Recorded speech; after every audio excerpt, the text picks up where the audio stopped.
Are you okay with me recording? Yeah. Okay, great. And do you have a topic in mind? Um, Abortion is the one that sticks out to me the most. Okay. I don't feel like, well, yes, I don't feel like I personally have a lot to say. Abortion and God are my two favorite ones.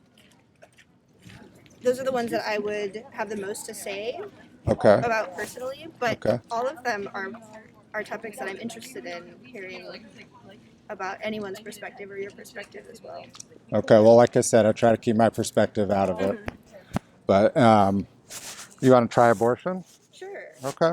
And so can you put that in the form of like a belief? Like, what's your belief about abortion? Sure. I've thought about this. I've tried to come to um, I've tried to figure out what my beliefs on abortion are. I am pro choice. So I believe that people should be able to get abortions. I guess that stems from my experience as a woman, as somebody who can get pregnant. If I did get pregnant, my life would radically change.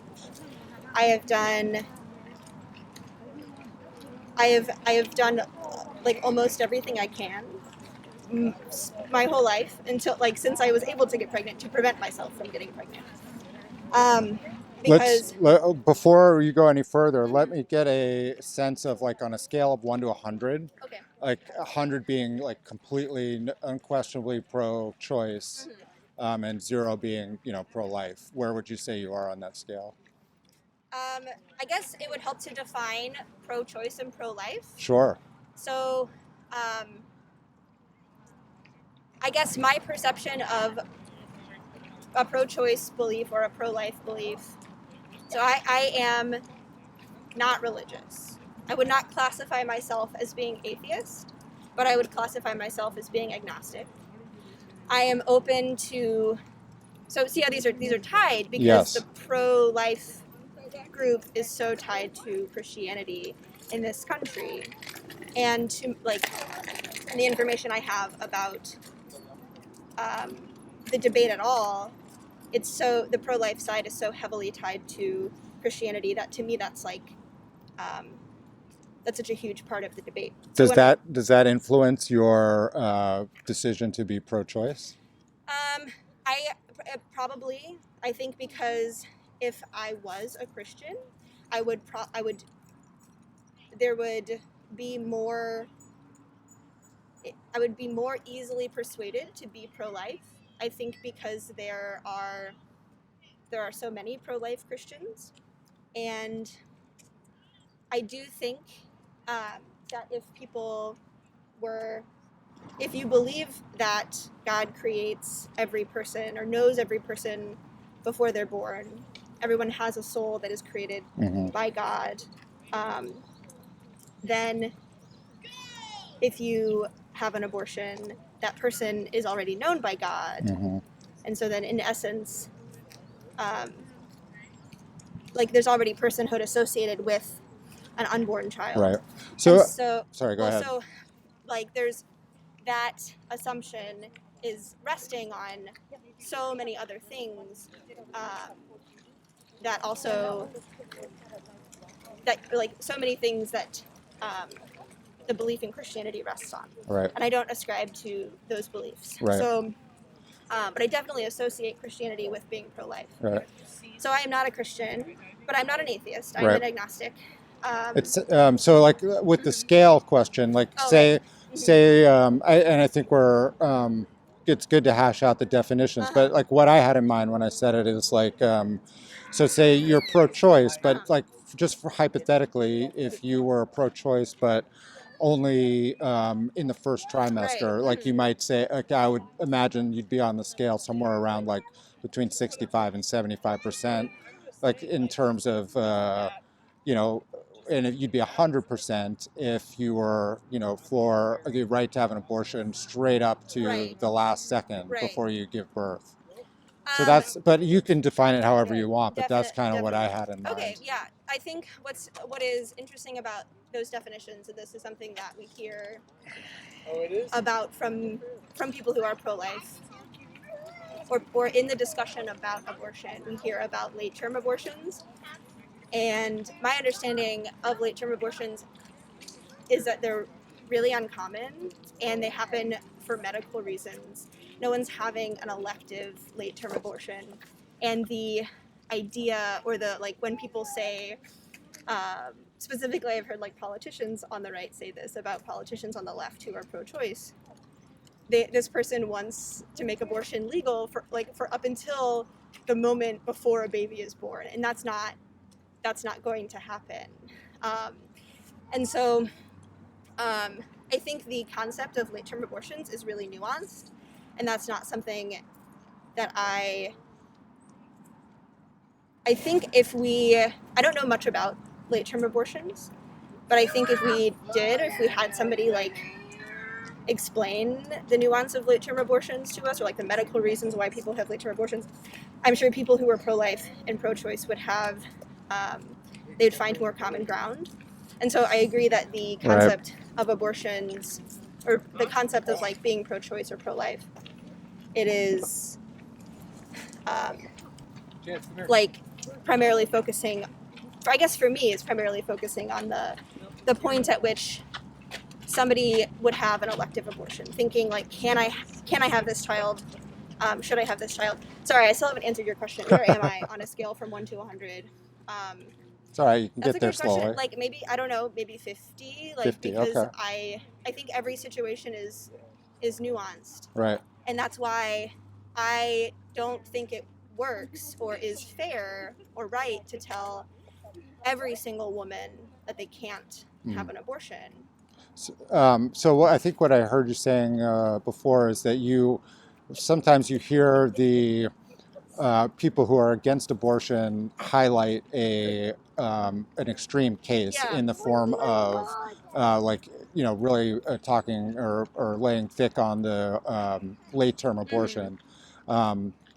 And then, there's also, what do you think of the phenomenon? You hear this sort of the similar type of thing from people who are pro-choice, or they highlight this, the abortion in the case of rape or the health of the mother, and in a very similar way to the late-term abortion being rare, those are about 2%, less than 2% of abortions, and so they use those. It's using those dramatic cases to justify what are 95, 98% just decisions of, about convenience or sort of I don't know, like a last minute birth control type of. I think that's interesting. Well, I guess first I want to respond to the word convenience. I would like to share my perception of. And I'm not wed to that word. It's just the first great. thing that popped into my head. I think it triggered something in my mind, Okay. like an idea and kind of my my foundational belief about abortion. And I guess first I would love to address that comparison that you drew of late-term abortions being rare, and also cases of incest and rape being rare. I let's go with that assumption because I can't confirm or deny that. I think what's interesting about what do you think about like what do you know about late-term abortions? I think similar to you, I think that those are more rare. I don't know whether they are as rare as the ones that I just cited. Like I'm fairly certain from knowledge that I've investigated that it's somewhere around 2% that are the cases of like rape and incest, maybe even less. I think 2% is like a high estimate, but I don't know if it's 2% for like third trimester abortions. I know I hear of examples by people who are pro-choice saying, well, there are lots of women who don't know that they're pregnant until the third trimester, which, I mean, I believe that that's probably true, although it seems a little bit hard to believe, but I'm sure that it's true. But I don't know as much on that end, to answer your question. Yeah, me neither. But I suspect that it's somewhat similar in terms of percentage, and that you're correct in your understanding. It's worth looking into, though. I don't know either. Yeah, but I think the vast majority are, where it was just, being irresponsible or mistakes, alcohol, all those kinds of things that lead to pregnancy. I mean, that's like yes. And so in both instances, it's advocates being somewhat misleading, I think, in terms of highlighting the exception to get right. Yes. Okay. Well, this is what I wanted to address. I think it's an interesting. To avoid the more difficult argument of justifying a late-term abortion. No, of justifying just the sort of mundane abortion in terms of the overall numbers, right? Right. I think I would like to share my perspective on the difference, or like what I think about those two extreme sides. I don't know if like they're two sides of the same thing or like opposing sides, but in the case of rape or incest, and compared to what you were just saying about how some people get pregnant, mistakes or irresponsibility or like alcohol, or you could be doing everything correct, yes, and your birth control could fail, and so what really stands out to me about cases of rape and incest are the lack of autonomy involved in those activities. So if a woman is raped and then incest is non-consensual, that I don't know. Incest is complicated. I'm not gonna say I don't know. Like I don't know the language she used when talking about incest. Sure. Okay. But I guess like I would feel comfortable in saying it's. I think what it is, if this is like a tangent, I would say it's non-consensual, right? Like that's fair. For the sake of argument, let's say okay. So most of the time it's non-consensual. Right. I don't talk about incest very often, so I don't really have language. I don't know the proper language to use, but there is a lack of choice involved in those two activities, specifically rape. That's like in the definition of rape. The woman does not choose to have sex. And so she did not choose the consequences either. And I think it is,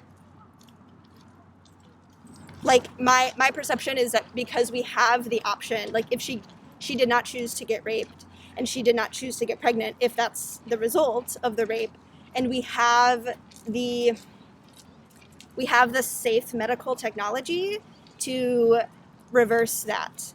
And now